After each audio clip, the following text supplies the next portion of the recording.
Hello, everyone, and welcome to War of the Stars, a Star Wars podcast. Coming to you, as always, from deep within the Outer Rim, far beyond the watchful eyes of the Galactic Empire. Excuse me. My name is John Mark Tolley, and joining me, as always, is my co-host, Garrett K. Jones. Garrett. How are you today, sir? I am good. I am very good. It's been a day, but it's been a productive day. Yeah, that's those.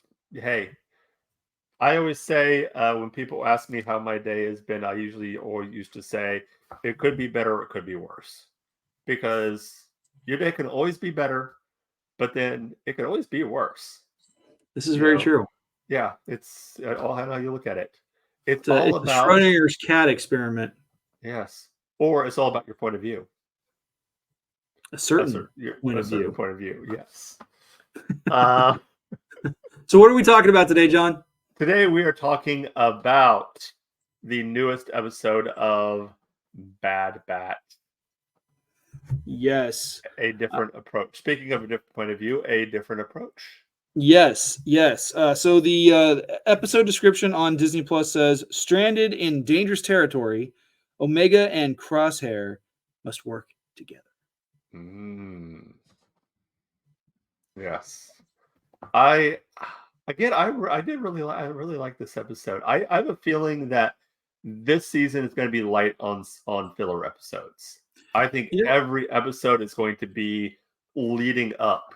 Um, I could be wrong, but it I, just seems yeah, it does feel the storyline is tighter this season than it was last season. It felt like last season they were meandering around. This yeah, one's a lot more focused. I will say though, after the initial week when episodes 1 through 3 were launched, the thing that I found interesting is that there were some people online who were saying that it felt like there was filler episodes and it doesn't just jump right to the content. I'm like, no. It was well paced. It's well written. yeah, 3 episodes to get Omega out of the facility. And it's not like mhm, she did it on her own. She had help yeah, from inside. yeah, Um, but you could see her constantly trying to work with Crosshair to make that happen. And mhm, now we get to see we this is one of the rare episodes where Omega and Crosshair were actually working together, yeah, where they where Crosshair was not begrudging of her help. Like he was impressed with her skills playing sabak.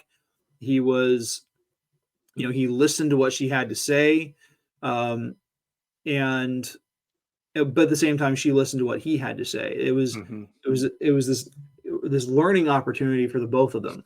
yeah, yeah. Um, well, shall we start from the beginning? Uh, with them going through hyperspace and with a damaged ship and Yeah, I mean, I thought it was interesting because it's one of the rare occasions where we get to see like a damaged starship traveling through hyperspace yeah, and then coming out the other end, and then obviously they crash land. But I'm like, given how far they fell from orbit to the planet mhm, side, mhm. like there's no way you're walking away from that without some level of plot armor. Yeah, yeah. The greatest armor of all, plot armor. I know, right? Like that's like of Anakin levels of plot armor right there. They have to survive because the story needs them to. Yes, yes. That we could talk all about the inherent problems with prequels of these people are going to survive or these people are going to die. Right? Because they're not in the next movie, or they Yeah, because or they are, or they're yeah, they are in the next movie. So yeah. Um, yeah, I think the whole thing, this one, I loved the way that the pacing went, where they crash land. They're on this planet. Obviously, there's an Imperial presence there because the Imperial is ubiquitous at this point. Um, but what I thought was interesting is that the illegal gambling den was co-opted by, of course, the Imperial uh, commander there. yeah, yeah. I loved through so much of it how Crosshair has this he just can't be bothered with an attitude. Like even when it comes to putting on, at least like we need to blend in, he's like, fine. Like he has that type of like, if I have to. Yeah. Like he would be perfectly happy just walking it through and his old clone armor, like what? Yeah. It's like, dude, we can totally tell that you're a soldier. We can totally tell that you're a clone. There's something different about you. You Yeah, have no sense of humor. yeah. Yeah, what was probably one of the highlights for you for this episode? Oh, just that this kind of growing relationship and growing respect between Crosshair and Omega. Like Yeah. this sort of budding relationship. I wouldn't call it a friendship yet, but it's budding relationship that they have. And and we're slowly seeing the maturity of Omega, like how she's grown so much from how she was in the first episode to how she is now.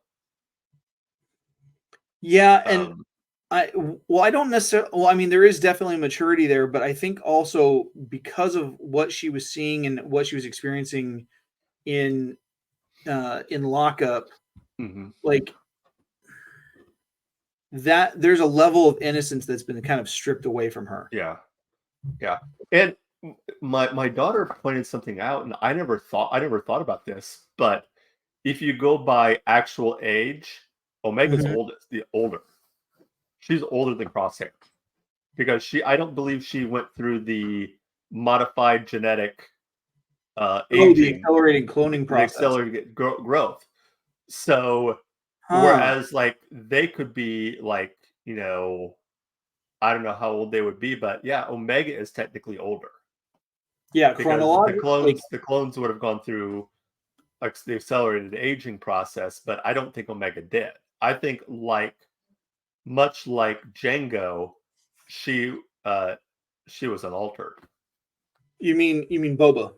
Boba, yeah, she was unaltered.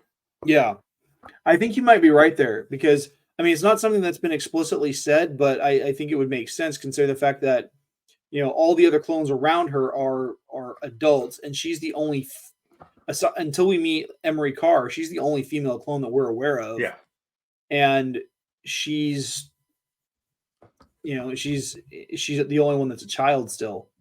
yeah, yeah. No, I think your daughter I think your daughter landed on something really really crucial Yeah. there. And I also like the fact that I think we spent very little time with I almost said Dr. Pershing. Um Dr. Um, Hemlock. Hemlock. Because I don't think that I think this story needed to be just Omega and Crosshair on this planet trying to get away. Yeah, and I like the fact that like Hemlock is like one or two steps behind. Like he's Yeah, getting close, but just when he thinks he's gotten there, yeah, he is, he's not sure exactly where they are. Like he's desperate. And I think the rest of this season is going to help elevate that desperation that he has because he wants to be on the Emperor's good side. He knows mhm, what happens when Palpatine's left unhappy. He knows what's mhm. at stake here, and he has done everything he can to rise through the ranks to get to this point. What was a low point for you in the episode? Hmm. I don't a low point. I don't know. I mean,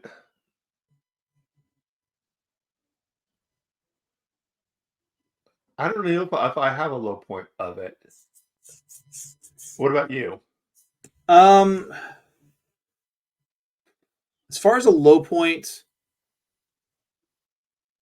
I think, and this is more from a storytelling perspective than anything else, I feel like there is far more telling going on in the episode than there is showing. Like with Mm, animation and television and all that being a visual medium, it is far more.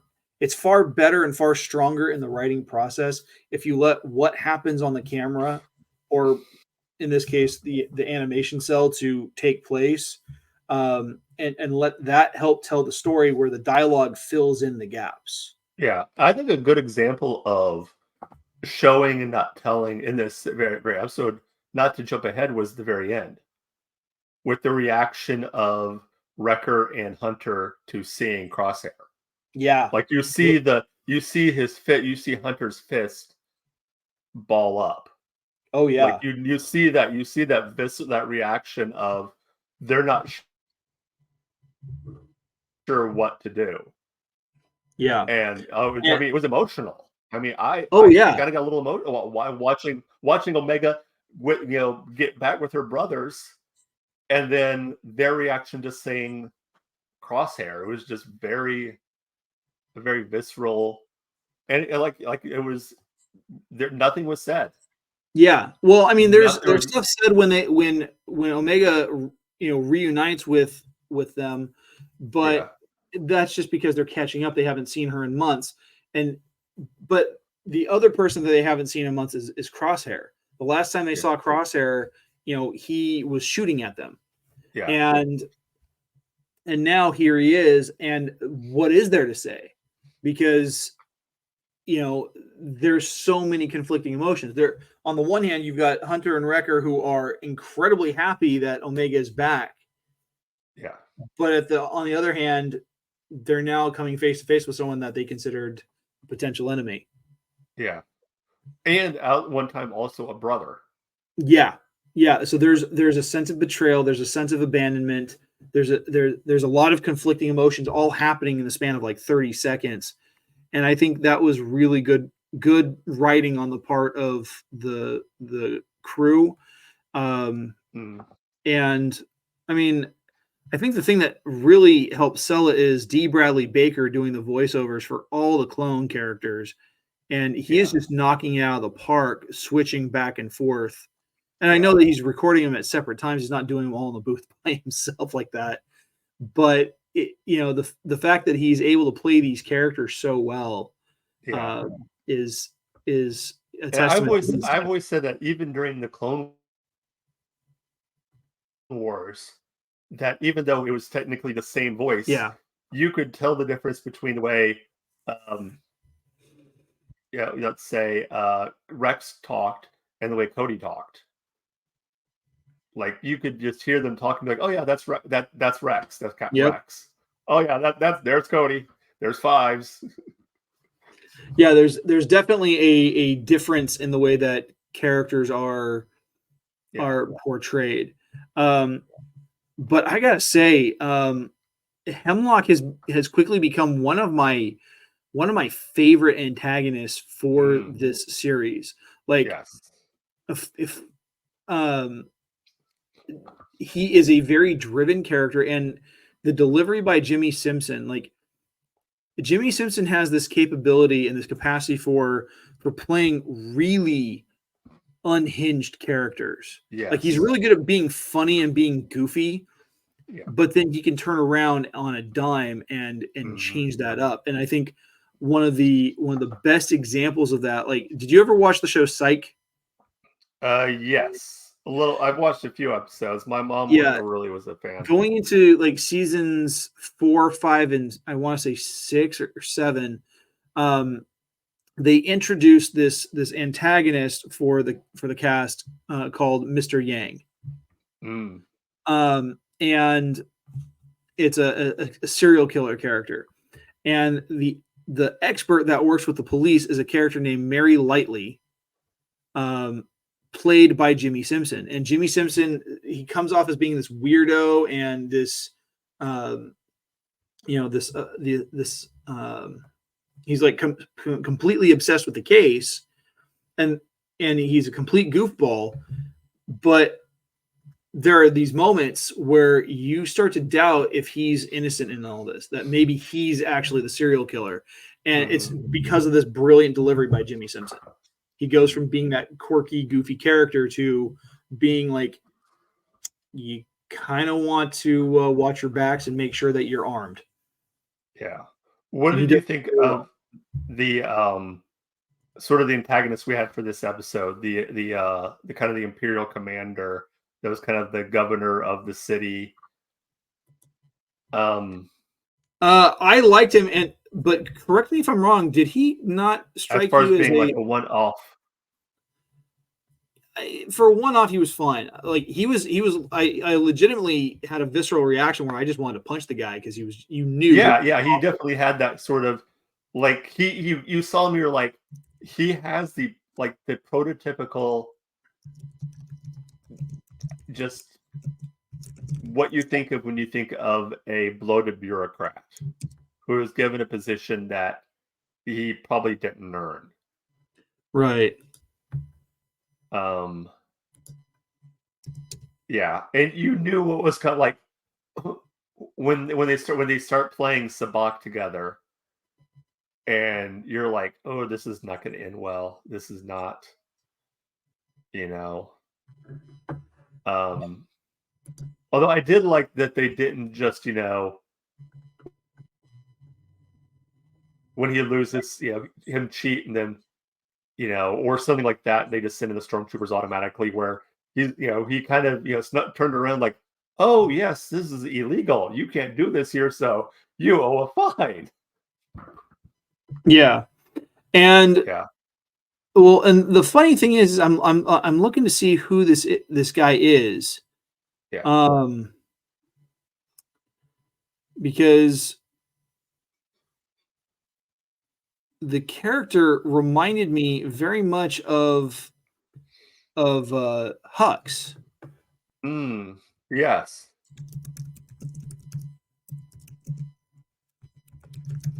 And I'm trying to look it up. So Brendel Hux um,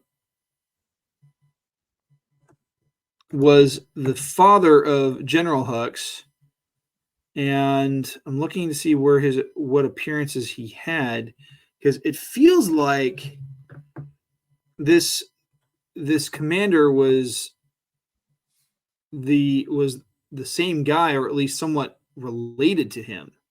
Mm. Am I wrong on that? I don't. I don't know.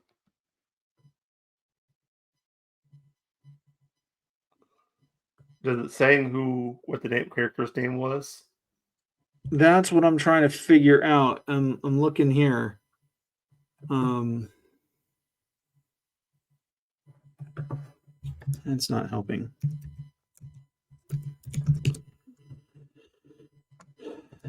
Bad Batch 304.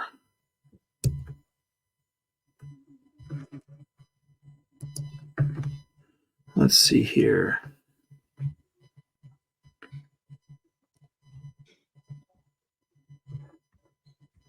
All cast and crew. Let's see here. We've got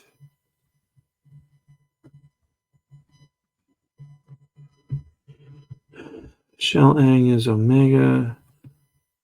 Oh, his name was. Which, His name was what? no, not by sound roll around part.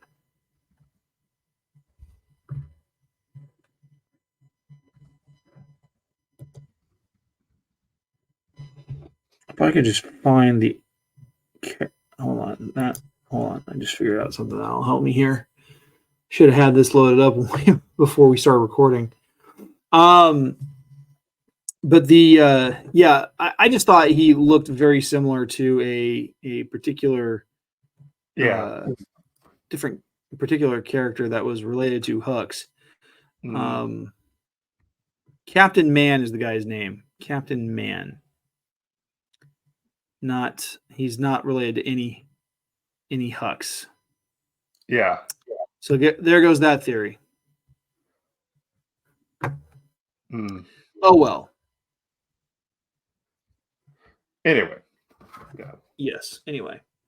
So moving on. Yes. How would you rate this episode? Like if you were giving it,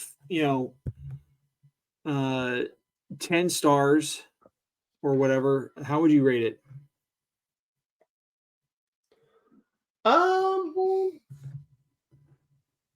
Maybe out of 10, a solid 8. I don't think it was like a perfect episode. Mm-hmm. Um, but there was no like glaring. I didn't see any big glaring flaws in it.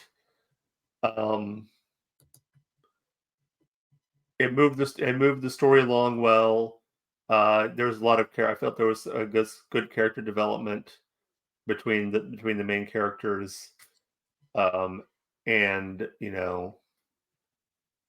it was just a fun episode. And I loved I at the end. I loved at the end when she's trying to do, try everything she can, and finally she just turns like, "Okay, we'll do it your way." Yeah. And Crosshair's like, "Finally."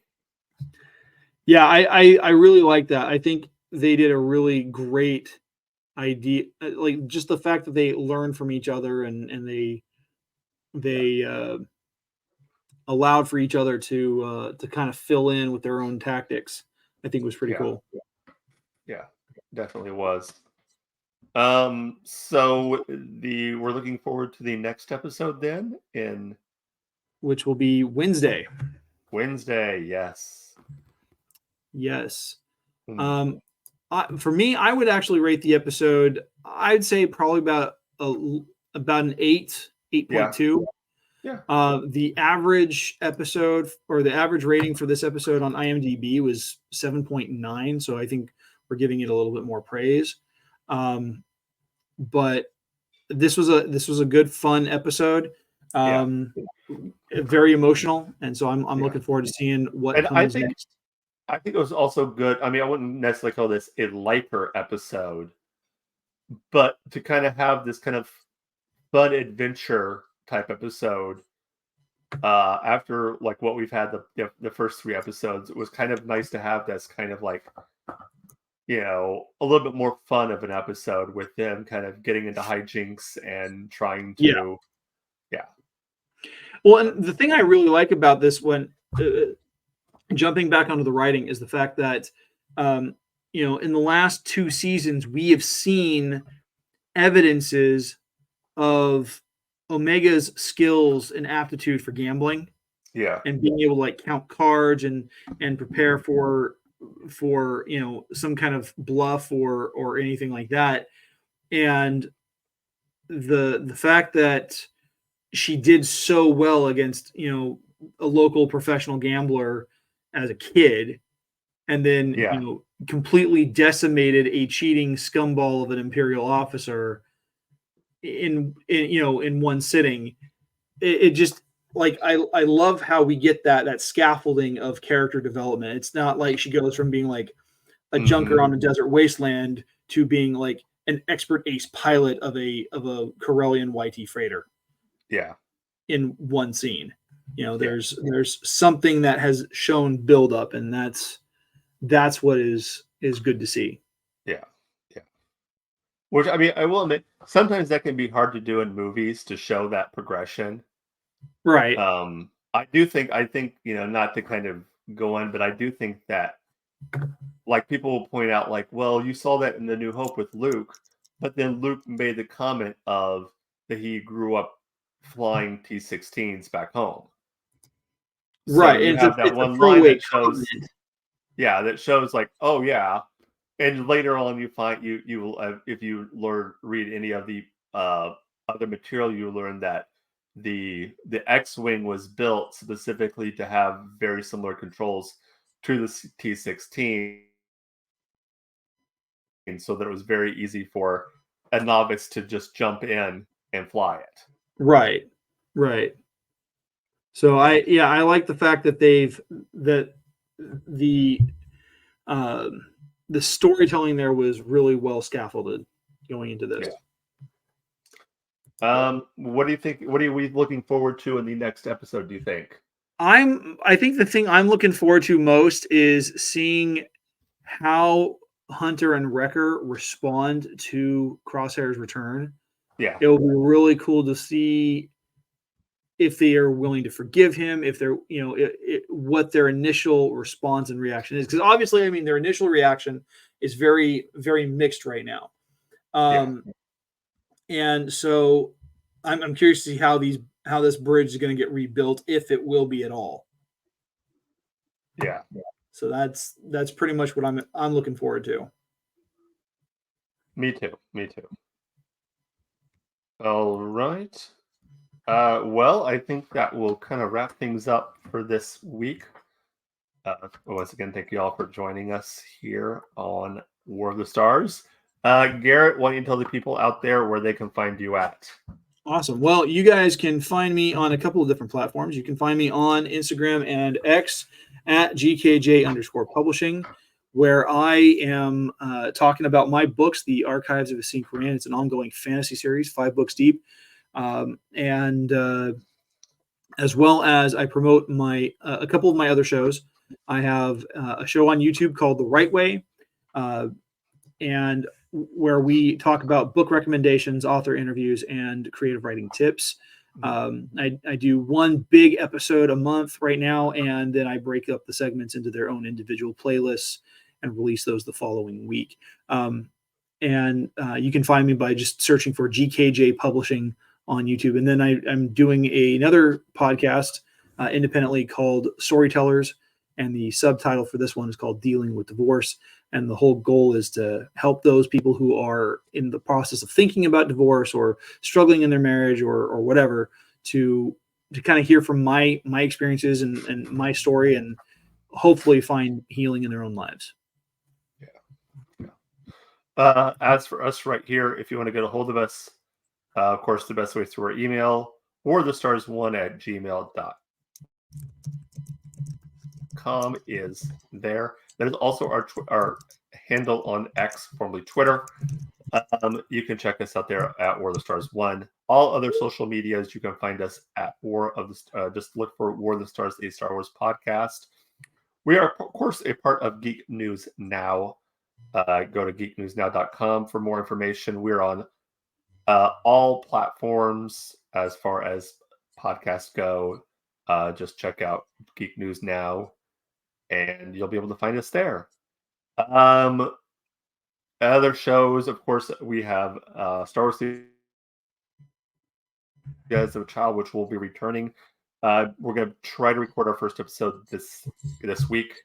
Now that my time's a little bit more free, I have a little bit more time to do that. So that will be returning, and that's about it for right now. So as always, remember, this is not just my Star Wars. This is not just your Star Wars. This is our Star Wars. Until next time, may the Force be with you. This is the way.